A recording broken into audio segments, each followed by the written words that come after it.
சமையல் சாதம் காய்கறிகளும் பிரமாதம் அந்த கௌரவ பிரசாதம் இதுவே எனக்கு போதும்.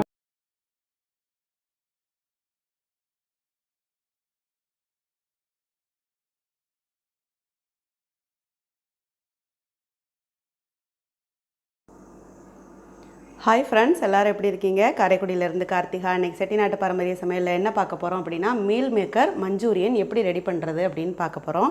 இது வரைக்கும் நம்ம சேனலை சப்ஸ்கிரைப் பண்ணிக்கலைன்னா சப்ஸ்கிரைப் பண்ணிக்கோங்க. வீடியோவை ஃப்ரெண்ட் அண்ட் ரிலேட்டிவ்க்கு ஷேர் பண்ணுங்கள். சாதாரணமாக நம்ம மீல் மேக்கர் செய்கிறோம் அப்படின்னா குருமாவோ அல்லது வேறு மாதிரி ஏதாவது மெத்தடாக தான் செய்வோம். இந்த மாதிரி நீங்கள் மஞ்சூரியன் ரெடி பண்ணிங்க அப்படின்னா ரொம்ப சூப்பராகவும் இருக்கும், ரொம்ப டேஸ்ட்டாகவும் இருக்கும். இது போல் நீங்களும் ரெடி பண்ணுங்கள். வாங்க இப்போ மீல் மேக்கர் மஞ்சூரியன் எப்படி ரெடி பண்ணுறது அப்படின்னு பார்க்கலாம். மீல் மேக்கர் மஞ்சூரியன் செய்கிறதுக்கு பார்த்தீங்கன்னா நான் சின்ன சைஸாக மீல் மேக்கர் எடுத்திருக்கேன். ரொம்ப பெரிய சைஸ் எடுத்தீங்க அப்படின்னா கொஞ்சம் நல்லா இருக்காத மாதிரி இருக்கும். சின்ன சைஸாக எடுத்திங்கன்னா குழந்தைங்க கொஞ்சம் சீக்கிரமாகவே சாப்பிடுவாங்க.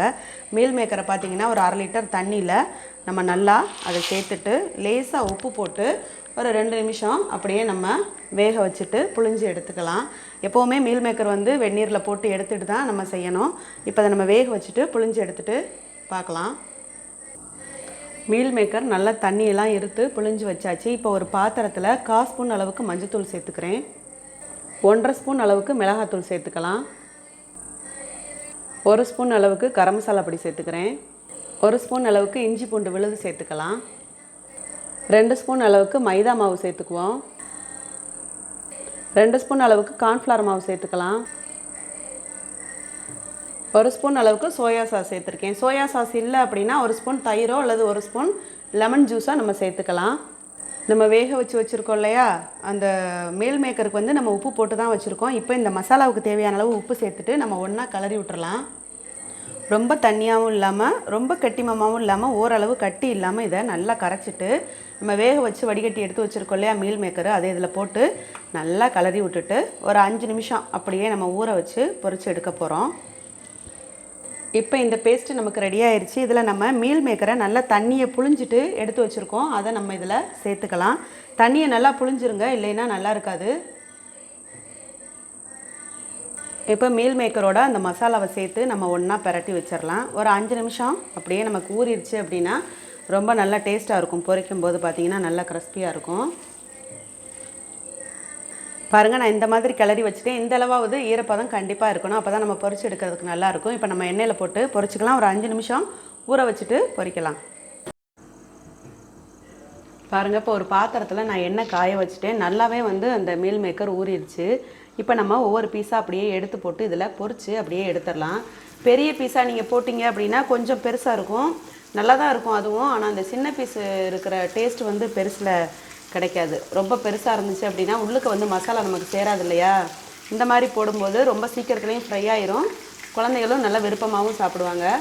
அதனால் மேக்ஸிமமாக வந்து நீங்கள் மீல் மேக்கர் மஞ்சூரியன் செய்கிறீங்க அப்படின்னா இது போல் சின்ன மீல் மேக்கராகவே நீங்கள் எடுத்துக்கோங்க. நம்ம கொஞ்சம் கொஞ்சமாக சேர்த்து அப்படியே பொரித்து எடுத்துடலாம். பாருங்கள், ரொம்ப சூப்பராக ஃப்ரை ஆயிடுச்சு. அப்படியே நம்ம பிளேட்டுக்கு மாற்றிக்கலாம். இது போல் எல்லாத்தையும் பொரித்து எடுத்துருவோம். பாருங்கள், நான் இது போல் பொரிச்சு எடுத்திருக்கேன். பார்க்கவே ரொம்ப சூப்பராக இருக்குது, நல்ல டேஸ்ட்டாகவும் இருக்கும். காரமாக நல்லா உரப்பாக சூப்பராக இருக்கும். இதை வந்து நம்ம சாதாரணமாகவே பிள்ளைங்களுக்கு ஸ்நாக்ஸுக்கு கூட நம்ம கொடுக்கலாம். இல்லை சாம்பார் சாதம் இந்த மாதிரி தயிர் சாதத்துக்கு கூட சாப்பிட்லாம். வெளியில் நல்லா மொறுமொறுன்னு இருக்கும், உள்ளே நல்லா சாஃப்டாக இருக்கும். இப்போ நம்ம இதை எப்படி தாளிக்கிறது அப்படின்னு பார்ப்போம். ஒரு பாத்திரத்தில் 2 ஸ்பூன் அளவுக்கு எண்ணெய் காய வச்சுருக்கேன். அதில் ஒரு 5 வெள்ளைப்பூண்டு நல்லா நைஸாக கட் பண்ணி சேர்த்துக்கலாம். பெரிய வெங்காயம் பார்த்தீங்கன்னா பெரிய சைஸாக கட் பண்ணியிருக்கேன். ஏன்னா மீல் மேக்கர் வந்து ரொம்ப சின்னமாக இருக்கும். நம்ம வெங்காயமும் ரொம்ப பொடியாக கட் பண்ணோன்னா சாப்பிடும்போது நமக்கு வாயில் தட்டுப்படாது. அதனால் வெங்காயம் பெருசாக நான் கட் பண்ணிவிட்டு ஒரு வெங்காயம் பெரிய வெங்காயமாக நான் சேர்த்துருக்கேன். இது போல் கொஞ்சம் பெருசாக போடும்போது அந்த மீல் மேக்கருக்கும் அந்த வெங்காயத்துக்கும் ரொம்ப சூப்பராக இருக்கும். நைஸாக கட் பண்ணோம் அப்படின்னா சீக்கிரமே நமக்கு ரொம்ப கம்மியாக இருக்க மாதிரி தெரியும். இந்த மாதிரி பெருசாக போட்டோம்னா நல்லாயிருக்கும். நல்லா கலரி விட்டுட்டு ரொம்ப வேகணும்னு இல்லை, வெங்காயம் வந்து ரொம்ப வேகணும்னு இல்லை. கேப்சிகம் இருந்தால் நீங்கள் கேப்சிகம் கூட சேர்த்துக்கலாம். நான் இப்போ சேர்த்துக்கல. இப்போ நம்ம ஜாஸ் எல்லாம் இதில் ஆட் பண்ணிக்கலாம். 1 ஸ்பூன் சோயா சாஸ் சேர்த்துக்கிறேன். அடுப்பை ஸ்லோ ஃப்ளேமில் வச்சுருங்க. 1 ஸ்பூன் அளவுக்கு டொமேட்டோ கெச்சப் சேர்த்துக்கிறேன். 1 ஸ்பூன் அளவுக்கு ரெட் சில்லி சாஸ் சேர்த்துக்கிறேன். ரெட் சில்லி எப்படி இல்லை அப்படின்னா 1 ஸ்பூன் மிளகாத்தூள் சேர்த்துக்கோங்க. இப்போ இந்த வெங்காயத்துக்கு தேவையான அளவு உப்பு சேர்த்து ஒன்றா கிளறிடலாம். அடுப்பை வந்து இப்போ நல்லா கூட வச்சு விட்டு கிளறி விட்டுருங்க. உப்பு அந்த இதெல்லாமே நமக்கு ஜாஸெல்லாம் நல்லா சேர்ந்து வேகட்டும்.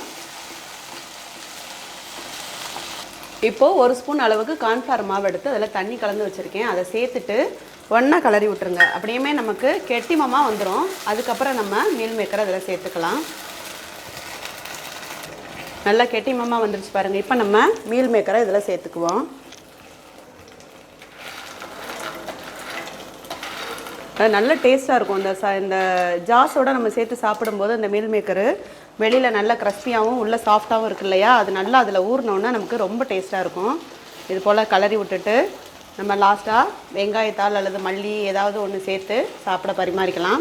2 நிமிஷம் அடுப்பை ஸ்லோ ஃப்ளேமில் வச்சுட்டு இந்த மசாலாவோடு சேர்த்து மீல் மேக்கரை வேக வச்சிடலாம்.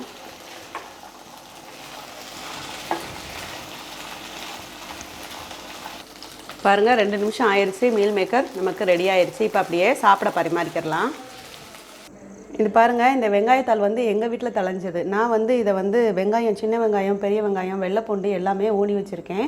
அதிலேருந்து தான் நான் இப்போ வெங்காயத்தாள் பறிச்சுட்டு வந்திருக்கேன். இதை சின்ன சைஸாக நம்ம கட் பண்ணிவிட்டு சேர்த்துக்கலாம். பாருங்கள், ரொம்ப சூப்பராக மீல் மேக்கர் மஞ்சூரியன் ரெடி ஆயிடுச்சு. இது போல் நீங்களும் ட்ரை பண்ணி பாருங்கள். ரொம்ப டேஸ்ட்டாக இருக்கும். குழந்தைங்க ரொம்ப விருப்பமாக சாப்பிடுவாங்க. ட்ரை பண்ணிவிட்டு எனக்கு கமெண்டில் கமெண்ட் பண்ணுங்கள், லைக் பண்ணுங்கள், சப்ஸ்கிரைப் பண்ணுங்கள், வீடியோவை ஷேர் பண்ணுங்கள். தேங்க்யூ.